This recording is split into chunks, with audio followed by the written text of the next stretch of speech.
Welcome to the ultimate crowdsourced personal finance show. This is your Friday Roundup. You're listening to Choose FI Radio. The blueprint for financial independence lives here.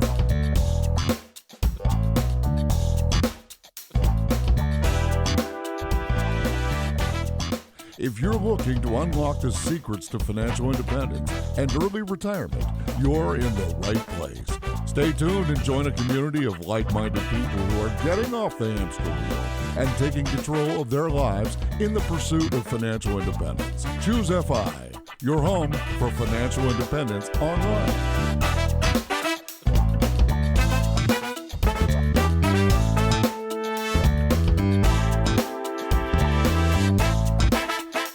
All right, my friends, going into the roundup of the year, roundup of the decade. And let me tell you what, it brings back some memories. What's interesting about this is we're going to the year 2020, but the last decade that I actually have any memories of was not 2010, but like Y2K. I know, Brad, we kind of commiserate in the background about how bad our memories are. Do you remember Y2K?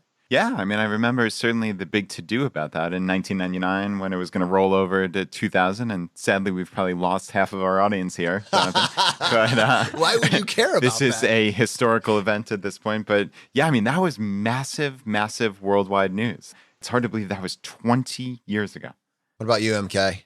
2010, was that a year of big memories for you?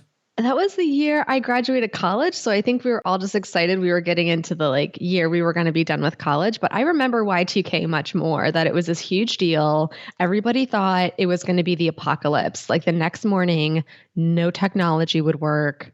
Everything would be ruined, and nothing happened. And it was just like the biggest letdown for people who were like planning. They had their store of canned goods, and they were like, well, now I'm ready just in case. One of these days they will be right. It's like the people who predicted 47 in the last two recessions. Do you still get credit? Like every other week Forbes is quoting, and I don't want to say the name wrong, I know you'll correct me, so I'll just proactively get in front of this. The guy from JP Morgan, is it Jamie Dimon? Yeah. Jamie Dimon. Every other week, he's either predicting a recession or unparalleled growth. Like Forbes cannot, I have literally taken screenshots every single time that him or any of those types of people make a prediction. You can put them all next together and maybe there's a pattern there and it resembles the number 23. Yeah, I got you on that one, didn't I? Mm-hmm. So I don't think any of us have any super concerns about the rollover from December 31st to January 1st. I don't think that's something that we're staying up late for, except for maybe to see if Miley Cyrus shows up again for the ball to drop. But I think for many of us, we do tend to get in our own way when it comes to our investing strategies. And we become convinced that because someone said something on the TV, like the world is about to end and we need to get in a bunker, get guns and gasoline, hoard our gold, and that's going to somehow prevent it. And then we don't even do that, but we just get ourselves worked up in different states of agitation. And I want to set the frame that maybe this is our best decade ever. Yeah, I love that. Even if it's arbitrary, right? Even if this random switch from 2019 to 2020, because it's a nice round number, it still feels like a new beginning to a lot of people. I think it's why people do New Year's resolutions every January 1st. I personally, you will not be surprised, Jonathan, I don't necessarily subscribe to those kind of things, but a lot of people do. And I think it's a fresh start. I still can't believe now we're getting into these decades here in the 2000s that you think of in the 1900s. This is the 20s. Soon we're going to be in the 30s and the 40s. I mean, you think of these as massive decades from the 1900s, but it is 100 years on from that. Well, you're talking about the future here. And what's interesting is MK, who is the showrunner here at ChooseFI, has spent a significant amount of time writing fiction dedicated to the future and the multiverse. And I'm just saying, MK, with all the perspective and the insights that you have as this author in this space, what are your thoughts about what the next decade may hold? It's hard to tell. Maybe we will invent a machine to take us to the multiverse and we can just go to the one that's perfect for us, where there is no recession or mass inflation or anything like that. I think it's so interesting, the construct of time, because it is absolutely a human construct. And the way we think about, oh, this next decade's coming up, this is when I need to get things together, or this is everything I've done in the last decade, this is everything I've done in the last year. it's interesting how we put these constraints on ourselves to achieve so much in a given amount of time. And I think with FI, we all have our number, we have our goal, but how can we get things done without putting that time constraint on ourselves? That's one of the things I think about when I write my books, is these lofty humanist ideas. But how can we achieve these goals without putting the pressure on ourselves to do it by X date? It's getting the goal accomplished and pushing yourself and going beyond your comfort zone, not just this arbitrary date that we circle every year on December 31st. That's actually really interesting, thinking about, tying it to FI, this idea that, like, let's say we set this a crazy goal to be FI by next week. Oh, well, that's probably not gonna happen, right? probably not gonna happen. But let's stretch that out a little bit, and we could say whether it's achieving financial independence or anything, but saying we have a decade. You have 10 years to figure this thing out. What's interesting is that's kind of the intermediate type timeline that we actually use when we're discussing these concepts or these ideas. That actually seems kind of doable. Like, you may have to clean up some financial mess to allow you to really be able to see that. But if you have 10 years to pull something off, you can kind of start reverse engineering that, and you don't need to worry about that final step. But what would that first bit of action actually look like? Maybe it would just become creating an assessment of where you are now, and then figuring out, we released the book, Choose FI, Your Blueprint to Financial Independence. Kind of, yep, right there on your shelf, MK. I see that. Thank you. Maybe it just looks like you assessing where you're at now and figuring out what steps are you going to put in place for yourself to make this a possibility for your 10-year future self. Yeah, and this reminds me of the quote that I've seen attributed to Bill Gates, which is, most people overestimate what they can do in 1 year and underestimate what they can do in 10 years. And it really is such a powerful quote. And especially, as Jonathan, you said, the intersection of FI and also the intersection of habits. We interviewed James Clear a few weeks back in episode 157, and we talked about those building blocks, those atomic habits, these little things that can make a difference over years and decades. And if you tried to say, I'm going to be at FI, I'm starting from nothing, but I'm going to get to FI in a year or two, or, in your case, a week, A, it's impossible, but B, Bitcoin, maybe it would be like completely overwhelming. Whereas, and pick whatever your goal is. And I use that word goal, actually. It's funny because we did talk with James Clear about that. And the goal isn't necessarily the be all end all. It's really setting up these systems for a life that just works, for a life that really all these unconscious things, all these habits occur to help move you forward instead of getting in the way. So many of our habits, sadly, have built up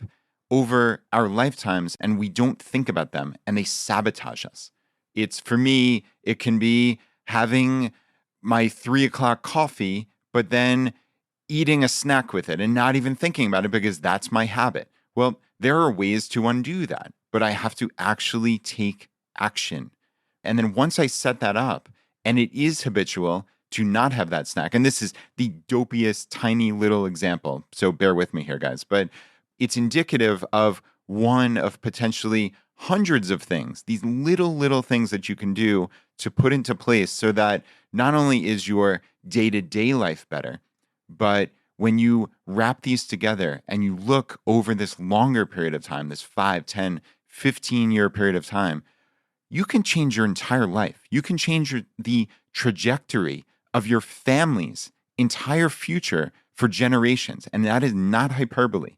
Imagine what a family looks like living paycheck to paycheck or not being able to retire, having debt, versus 15 years on being at a point where financial independence is either there or entirely plausible in the short run. That can change an entire family forever. And that is the power of habit. That is the power of looking at this over that time period and not getting down on yourself, right? Because the results didn't come right away. Sometimes, and many times, good things truly come to those who wait. And I don't mean to be trite about it. You need to know that these systems that you put in place, they will make a difference and they will affect change in your life that you really can't envision today.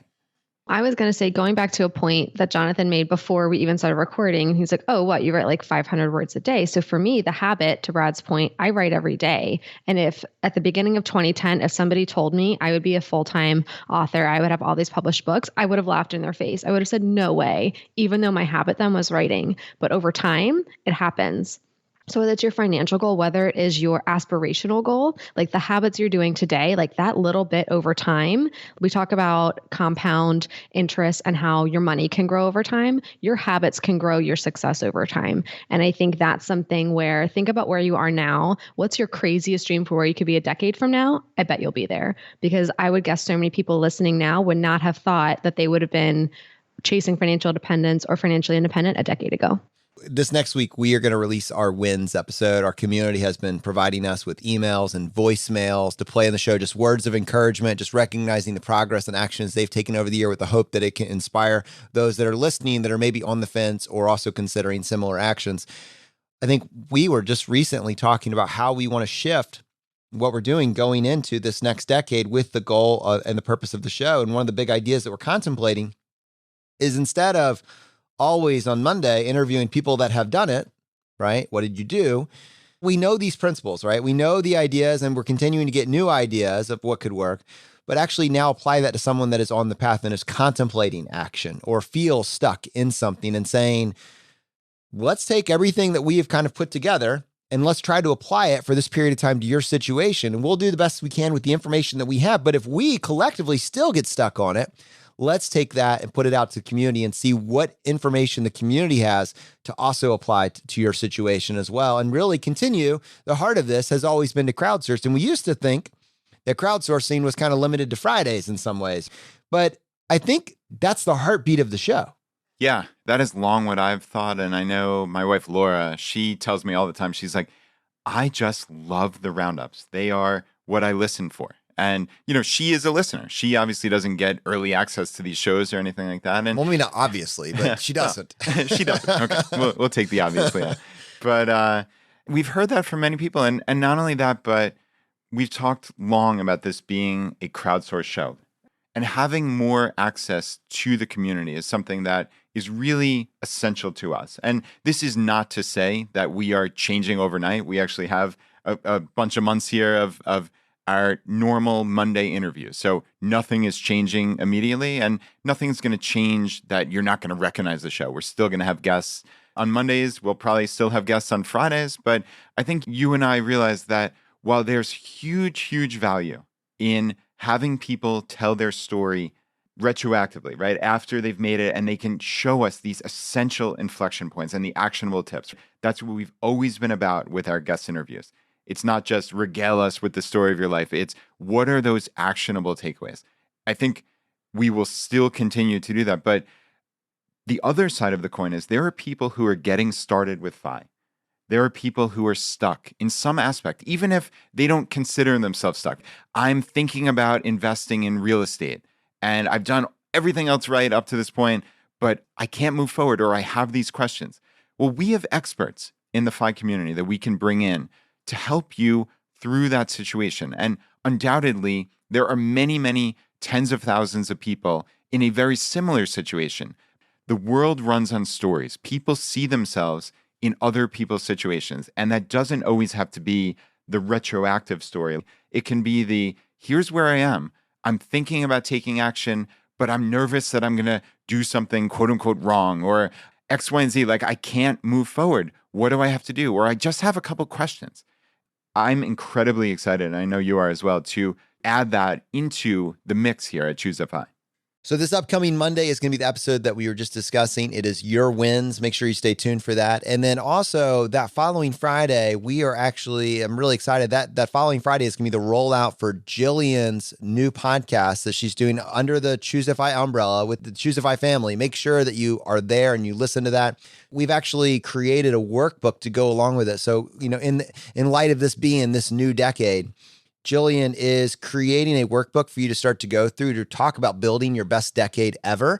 And that workbook is going to be designed to kind of follow the cadence of the new show titled Everyday Courage. You can look for that in iTunes. You'll be able to find it. Go ahead and subscribe when you hear this.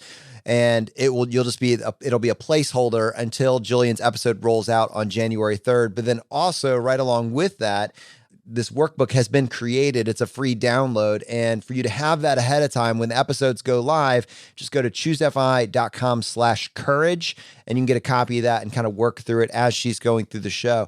While I think this show that Jillian has created is going to be very bingeable, as in you're going to listen to one and have more time to listen to a second and a third, and you want to churn through them, there's probably something to be said for going through these on a very intentional cadence. It's not just information consumption. It's actually taking the ideas and immediately working through them because they're big ideas. It should take some time for you to really start to implement and take action on them. All the information in the world is worthless if you don't take action on it. So just keep that in mind. And let's go into this next year with some serious levels of intentionality. Speaking of intentionality, this past week's episode that we did with Jamie Masters, she actually has a podcast and a website over at The Eventual Millionaire. Behind all that, The Eventual Millionaire was created as a way for her to curate the interviews with hundreds of millionaires. To her point, I think she said this in the episode, in the very near future, she will have interviewed more millionaires than Napoleon Hill from, yes, Think and Grow Rich. And I think what's cool about that, the same way that when we interview all these people that have reached or on the path to financial independence, we see the patterns. Acting as a business coach, if you interview hundreds and hundreds of millionaires who largely achieved this through building businesses, you start to see the patterns. And if you can recognize that you are indeed witnessing or observing a pattern, you can then start to implement that for the people that you're working with in the context of a business coach. So Jamie's business behind the business is that she is a business coach. And I think while she was kind of poking a little fun initially at this idea of a life coach, certainly in the context of a business coach and certainly in the context of this episode, you can see the incredible value because, and I think this is a line, Brad, that both of us have witnessed and probably felt at various points in our lives. It's so easy to work in the business instead of on the business. Yeah. She said, as she's gone through all these interviews, she is looking for these commonalities. And she said, millionaires lean on what they are really good at and enjoy. Another way of putting that is what their unique value is. You can get bogged down, Jonathan, in working in your business, in the minutia of everyday tasks. It feels good to check things off. It feels good to move forward, even in tiny little ways. But for a business owner, that usually isn't the most strategic way to go about things because while you may be able to do that, you may be able to do it quickly even, right? You may be able to do it well.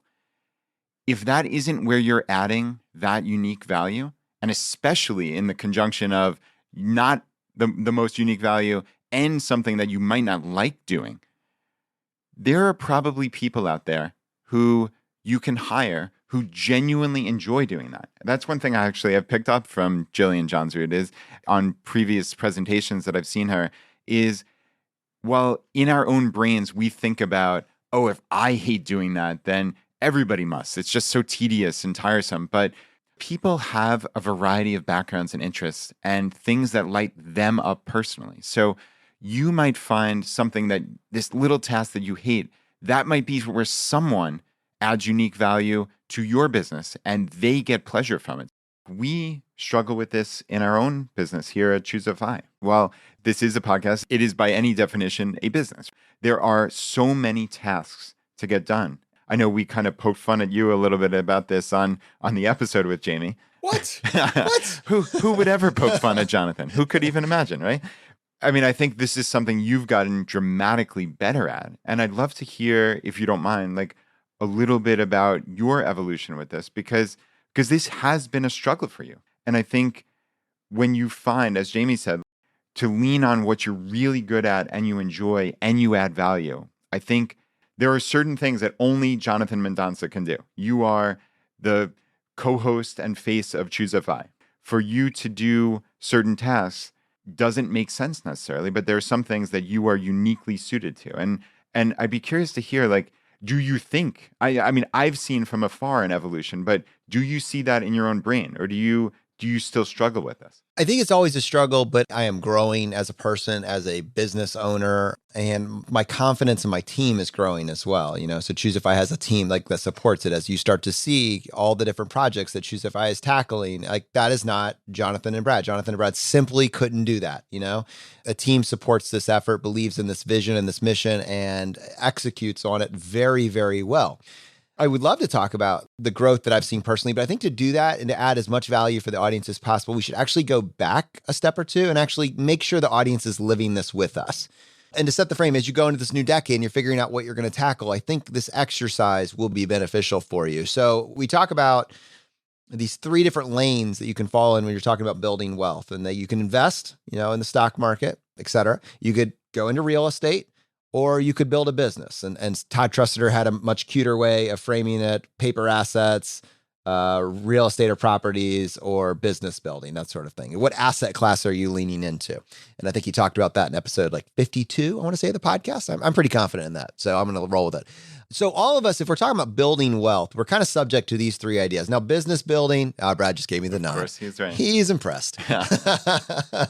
All of us, when we're building wealth, are kind of subject to these. If someone has come up with something else that doesn't fall into those, I would challenge you that it probably does.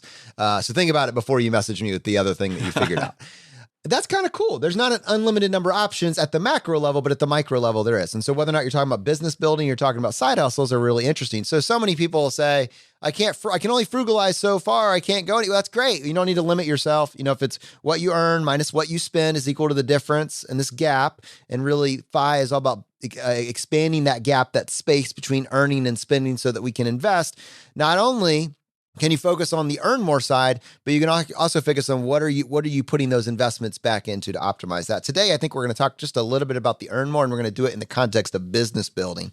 And business building can be actually having a business. But if that seems too grand for you, don't limit yourself to that phrasing. It could just be a side hustle, something you're doing on the side. And so many people say, well, I'm just capped. I can't earn anymore. But I don't think it's really true. Like, I was just actually thinking just before we started with this, how many small anecdotes we popped up that are so replicable and they're so in demand that if you lock them down, you could immediately increase your earning potential. Many of them are in the context of a job, but many more, nobody's giving you permission. You just need to have a skill that you can Google to learn. And once you have that, you need to give someone to give you a chance. And then once you get that chance, you need to crush it. You need to crush it beyond belief. And then from there, you'll be fending off customers. It's really that simple. Now, we're in the digital space, so we can talk about a few that come to mind, very obviously come to mind in our space. But I actually want to try to bridge the gap and just have a dialogue with you for someone that feels stuck on the income side of things, just creating a framework for that conversation, how they might work through it. And then along the way, I'll talk about what I got stuck on and how Jamie's episode has helped me, or the things and ideas and principles that I've latched on along the way. But I think this would really be useful for our audience as they're going into the next decade. And up to this point, they've just been focused on how can they spend less, really opening up the possibilities to what would it look like to blow up the other side, the earn more side of the equation.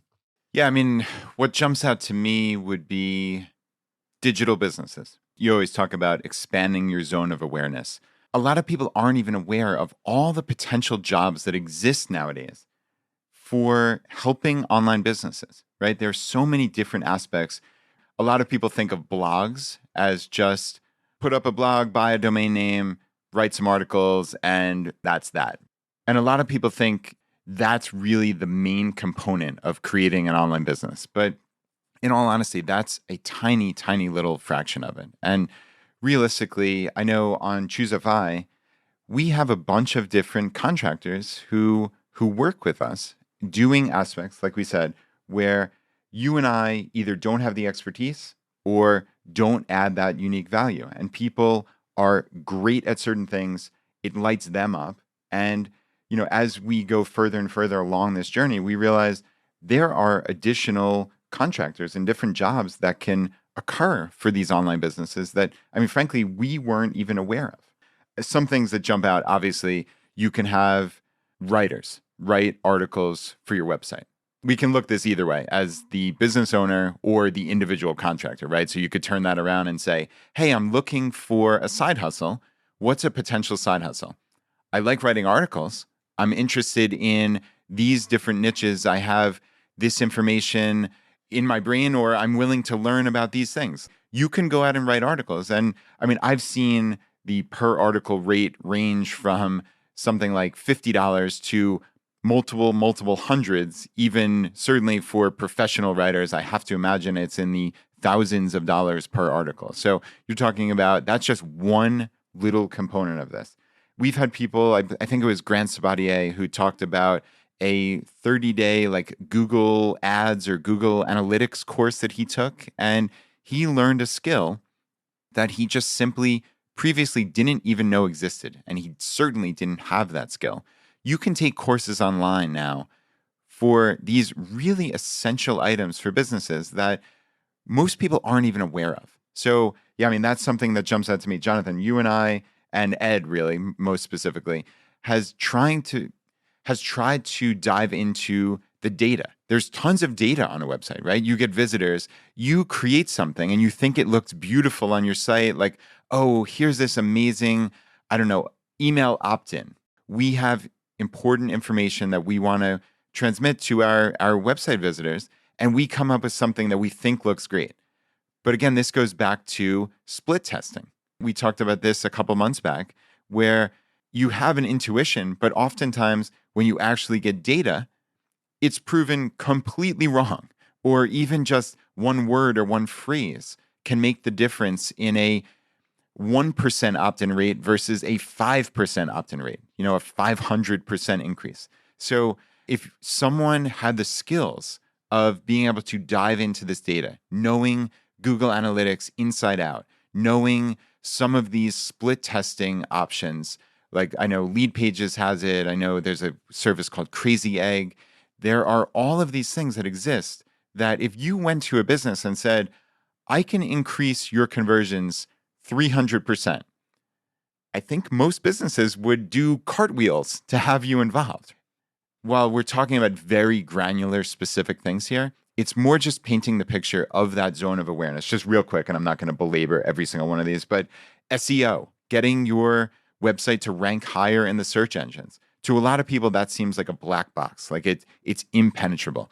But there are people out there who study your site and pass along best practices. These are the things that you should be doing. There are people to help you with your Facebook ads, your Google ads. There are even just virtual assistants to help you with everyday, day-to-day tasks. That's from the business owner side of it, but each individual one of those things you can learn as a contractor or someone looking for a side hustle. I find that really, really empowering.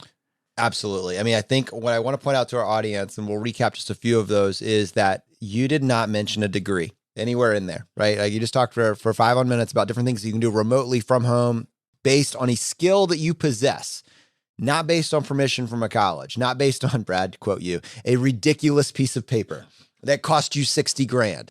If you're looking for how can I earn more, Choosify is this interesting place because we built this from scratch.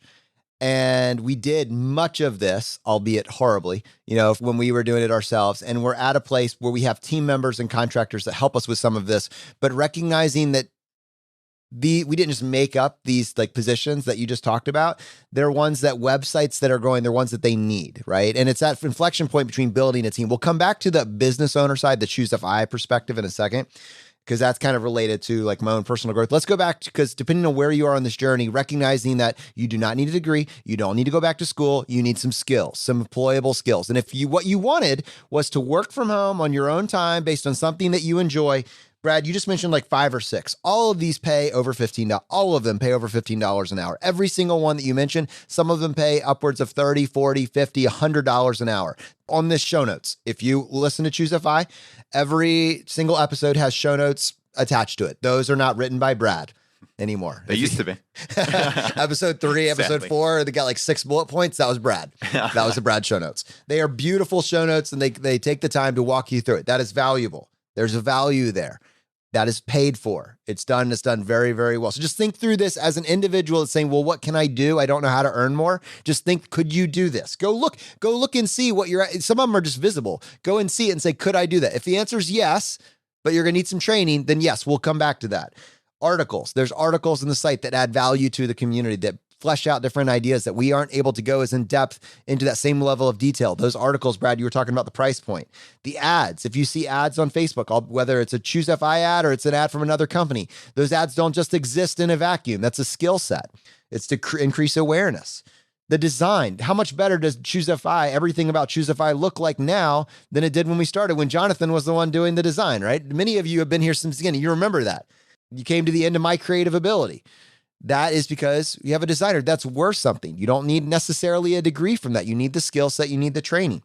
The podcast, you're listening to the podcast episode. That's a skill set that has been cultivated, and you can learn very inexpensively, and it's worth a significant amount of money. All of these, if that skill set is cultivated, is going to get you past that median income threshold that maybe you feel that block on. That's just on the digital side.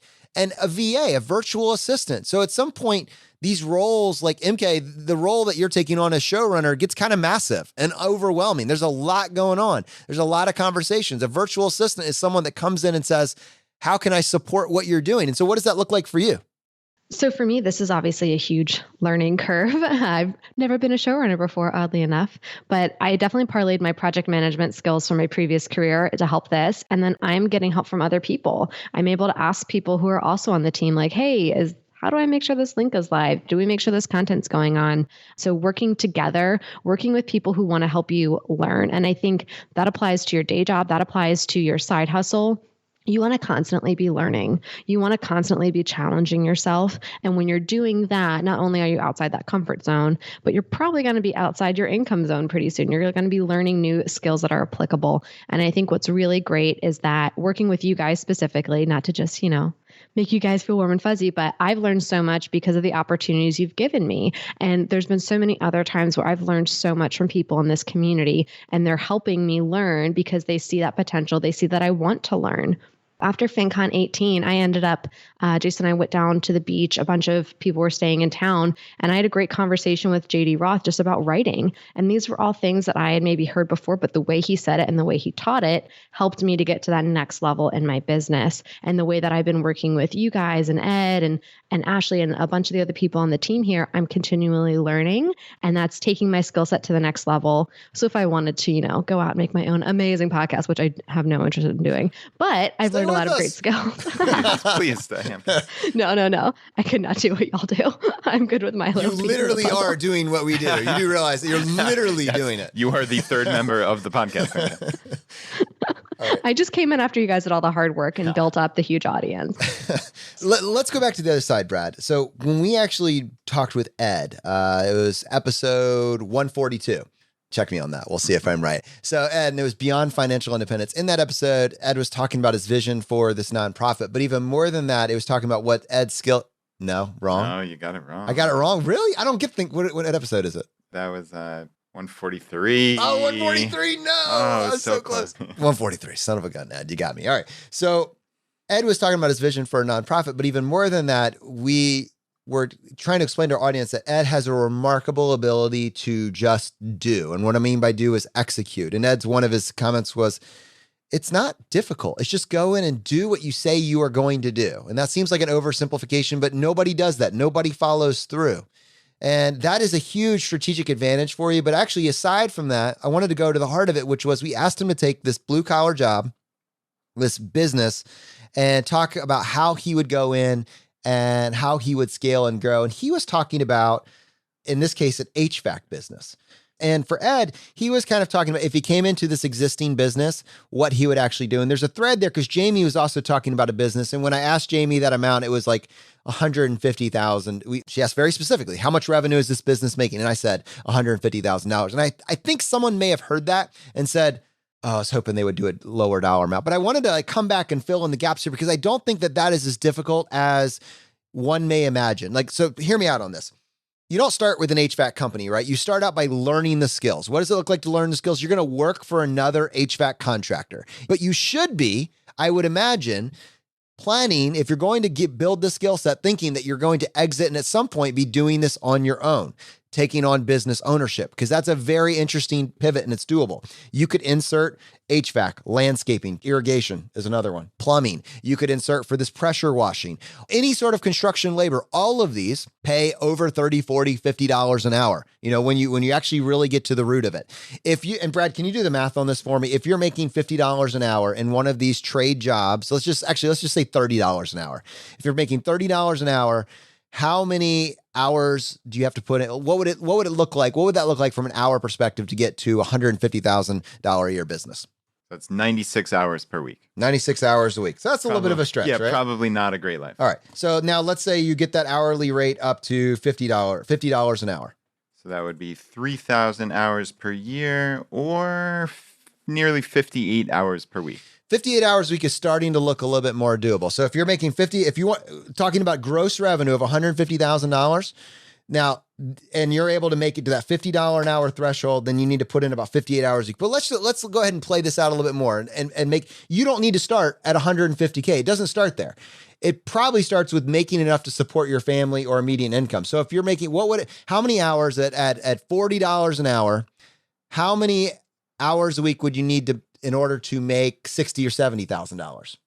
All right, to make $70,000 a year at $40 per hour, you'd have to work about 34 hours per week. All right. So you see how these numbers, they start to look a little bit more reasonable. So the question is, how can I learn a skill set that I enjoy? It doesn't even mean something that you're passionate about or you love on day one, but something that I enjoy that can make $40 an hour. What do those skill sets actually look like? Go down that list. It could be on the digital side. It could be on this side. But currently you're starting out, you got to get the skill set. So you're doing it takes to get the skill set. Now you could just go get a degree, but I would challenge you that, especially in these blue collar fields, once you get done with the degree, you still need to learn how to do the job. You need to put in the work. You're probably going to have to work for someone while you're doing it. While you're working for these individuals, you really should start looking at how they run their business. Take this as a free class on how to run a business. And that's yes, you need to learn the skills, but you also need to learn about people management, time management, because the goal here is not for you to work 30 hours a week, 40 hours a week, 50, 90 hours a week. It's to learn how to build a business that can do this, because by building a business, that's how you get to that $150,000 threshold. And that's how you actually are able to separate your time from your money. The skill set gives you the luxury of building towards that. So you've worked for a year, maybe you're making $20, $30, $40 an hour, somewhere in that range. Now you understand not only how to do a great job, but you're also thinking about it, all these little aspects from a customer service mindset, from a marketing mindset, all these advantages that you have because you've increased your zone of awareness. You're starting to apply this to your own business that you're building. Now, there's a couple things that can happen here. One, if you're doing this internally, the employer that you work for doesn't see this very often. They just don't. They're going to recognize that you're leaning into this and that you are just thinking about things differently. There's a solid chance they're going to ask you to join them in some sort of profit share capability. They're going to ask you to be a manager. They're going to give you more involvement because they realize that you are an incredibly valuable asset, because you're not just doing the work, you're understanding the business principles that go behind it. I guarantee you that happens all the time. If Ed were to say he were going to leave us, I would be terrified. I would have nightmares. Please don't leave, right? I mean, that's the sort of thing that when you cultivate the skill set, you get that. But assuming that you do decide to go on your own, you're going to start out and at some point you're going to have 1, 2 people. And at that point, now you're actually starting to hit these lower 6-figure numbers. And at this point, this is where now with Jamie, you're starting to think about business coach. What else can I do? Yeah, and I thought this was especially interesting. And just to kind of take a step back, Jonathan, what you're talking about is table stakes, right? You have to have the skills. You have to learn the skills before you build this business out. But when you get to this, there's this point of delineation. Really, it's this inflection point, this 150,000 in gross revenue, which is interesting that you just wildly guessed that. And that's actually the number that Jamie uses in her own business coaching. So she said basically with the table stakes that you have these skills and that you're doing a good job. To get to 150K, usually she can just kind of tweak the sales and marketing. She can get you to 150K. That should be pretty easy in her estimation. But once you get above that, that's where this line of delineation is. So she said you need to build out your team.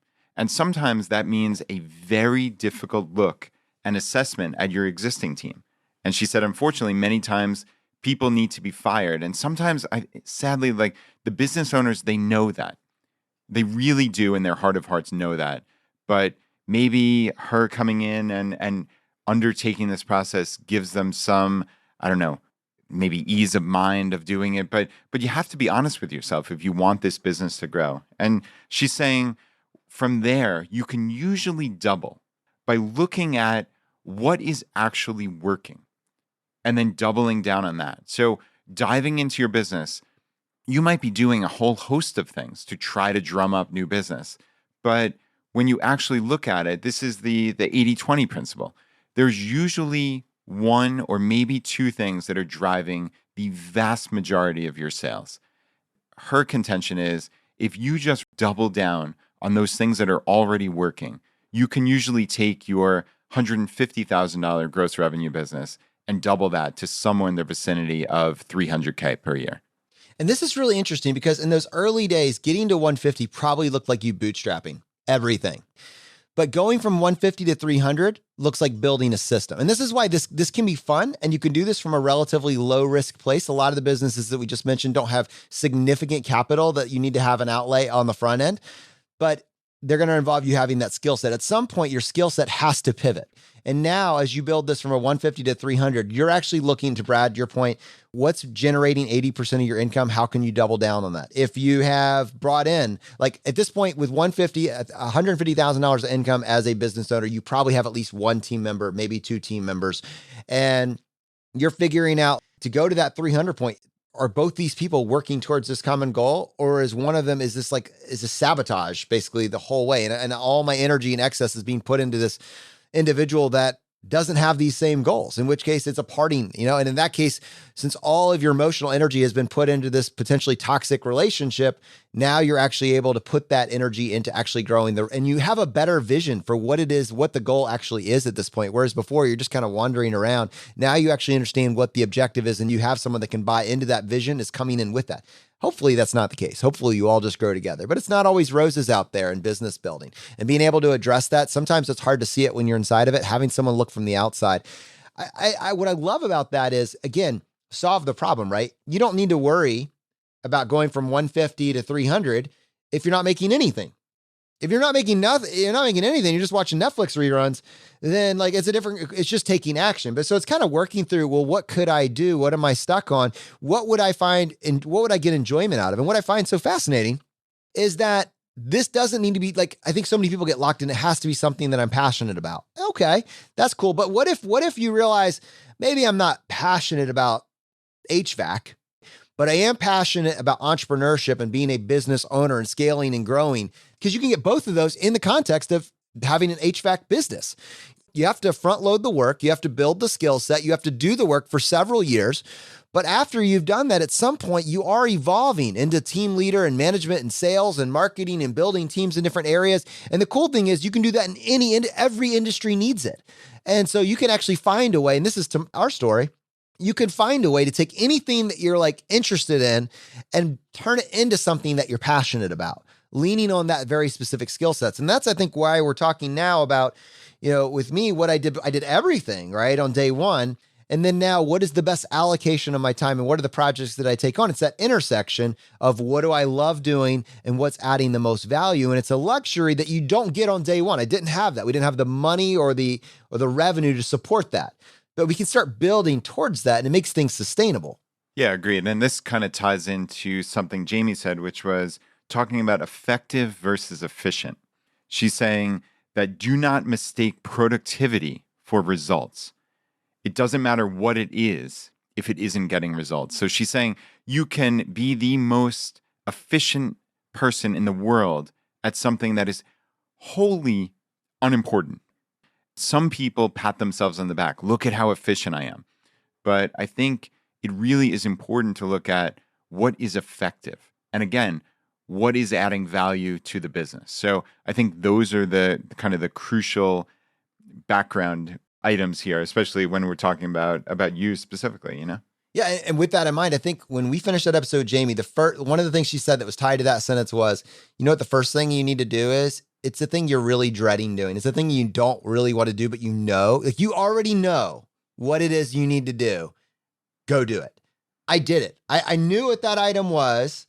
And I went back and I did it. And for me, it was re-recording something that we needed for a clip for another show for a while back. And I went and I did that thing that day. That was the one thing that I've been sitting on because it was inconvenient, because it was just out of my workflow. I went in, and then, the great thing is you're not limited to that. You can do the next thing, but having that mindset, this is the one thing, this is where our focus can be. Entrepreneurs, and I find this myself, we confuse productivity for results, right? And Jamie's word, give me that phrase one more time so we can simmer on that for a second. Do not mistake productivity for results. Do not mistake productivity for results. So I'm always doing something, right? I feel like I'm always working. Jamie did that time audit. That's one of the things she incorporates. And she says, this is why spouses love her when she comes in, because my goal is to take stress off your plate, is to give you back more time with your family. I know that's something that you resonated with as well. And we think we're so busy, but it turns out the things that we're putting our time into could be done. They could be automated. They could be delegated. They don't do anything. It's because maybe at some level we're afraid of doing the things that we know really matter, or we've been conditioned not to get into deep work over time. We just want to stay at the superficial level. But if you could have someone that's looking from the outside and saying, you think you're working 90 hours a week, but in reality, I think you're getting closer to 30 or 40. And the rest of this is just drift. Let's focus that energy and let's bring that into stuff that actually matters. And probably what's going to happen, it might be scary, is you might have more free time. And that panic builds up because you need to be doing more, but you weren't doing more before. You had the illusion, of I'm staying busy, but you're not. Give that time back to your family. Focus on what really matters. That's a pretty cool balance point. And it's these stages of growth when it comes to business building. I think it makes it very interesting that we get the luxury over time of really looking at these different aspects. One, applying it to our own business, but two, for people that are listening to this podcast that are on different stages of their journey, giving this to them to see what they do with it. Yeah. And a great thing, just to play off of that quote that you mentioned from Jamie, it reminded me of a quote that I heard a while back. It's a Henry David Thoreau quote, and it says, "It's not enough to be busy, so are ants. The question is, what are you busy about?" We take a lot of pride about being busy. Oh, I'm too busy for that. But it's really, okay, well, are you being effective? Are you being efficient with your time? And I think that definitely plays into what Jamie was saying there. So to our audience, as you take on this new year and maybe you realize that, for all of 2019, you crushed the spend less side. Like, you've been very intentional with that and you've been doing good with the difference that it created, doing a better job investing it and optimizing it and use it to work towards financial independence. But you've been ignoring, for whatever reason, the earn more side. And that it would be in your best interest and as a community, the community's best interest, to spend more time highlighting the tactics and strategies that are involved. Because you frugalize so far, you can't frugalize anymore. But I think for many people in the audience and many people in the community, I think that there is a value here to spending a little bit of time talking about what does it look like to earn more. And we can talk about earn more inside of our jobs through salary negotiation and being willing to change employers to make sure we're always getting the higher end of that market rate. Or it could be starting with something new. If your dream job doesn't exist, what does it look like to create it? I think it's worth acknowledging this because there is a pattern. We don't need to just pick one side of the equation. We can do it all. All right, let's go and switch gears, bring in some feedback from the community. MK, what do you got for us? Well, today we have some feedback from Jody, and this is more advice going out to our community from our community. So Jody writes, "A few random suggestions to save you all from many of the headaches my family have been dealing with for the last few months. If I save even one person's stress and worry, then this will all be worth it. 1, ensure that your parents and you and your spouse have all of your estate planning documents in order. A will, trust, power of attorney, updated beneficiaries on all accounts, what have you. Especially ensure that houses and bank accounts are in trust of some sort. Probate sucks and is entirely avoidable. Ensure that you know where everything is, important documents, keys, accounts, everything. My dad was organized-ish, but even after countless hours of making calls and diligent research, I'm still not entirely certain that I found everything. Please have one document with all accounts and account numbers on it and share it with those who need it. Start cleaning out and minimizing your possessions. Going through a lifetime of someone else's accumulated possessions is an awful task for your loved ones. Thankful that my father was pretty much a minimalist, other than a weird attachment to old paperwork, small appliances, why he needed half a dozen each of coffee makers, toasters, crockpots, I'll never understand, and stereo equipment. After this past week, I want to sell/donate everything I own. I actually hate stuff and I want as little of it as possible.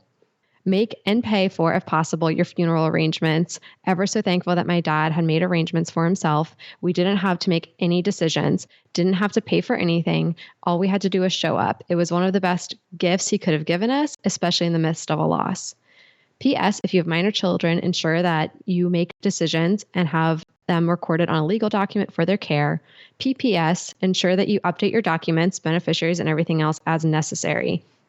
I know only too well that facing your mortality and dealing with all these things is not fun, but it's absolutely necessary. PSA over. Thank you for listening. So I thought what Jody wrote in was so helpful, and giving that perspective of that uncomfortable conversation once can save you from a lot of stress at a not fun time. So Jason and I actually took action from listening to Chelsea Brennan's episode, and we purchased the planning binder that she put together, and we're doing that now. And we actually purchased it as a gift for our family, so that way they can get it done as well. So very practical, not very fun, cheery gift, but something that we want to make sure we all have that in line.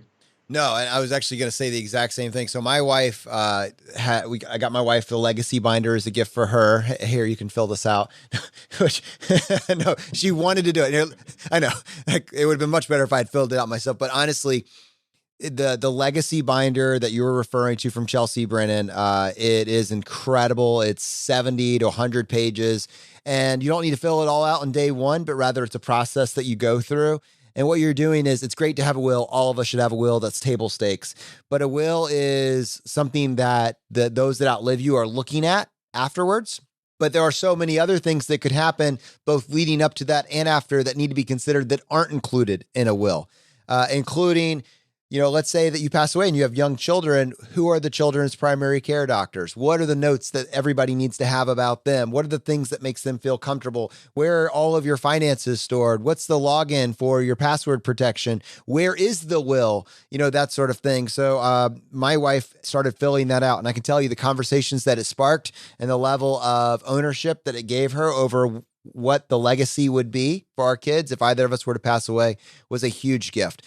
We had Chelsea in an episode, which I'm sure Brad can provide that number. But if you're listening to this and you want to get a copy of that binder for yourself, you can get a copy at choosify.com/legacy. And Chelsea actually gave us a coupon for those of us in our community to get 20% off the binder.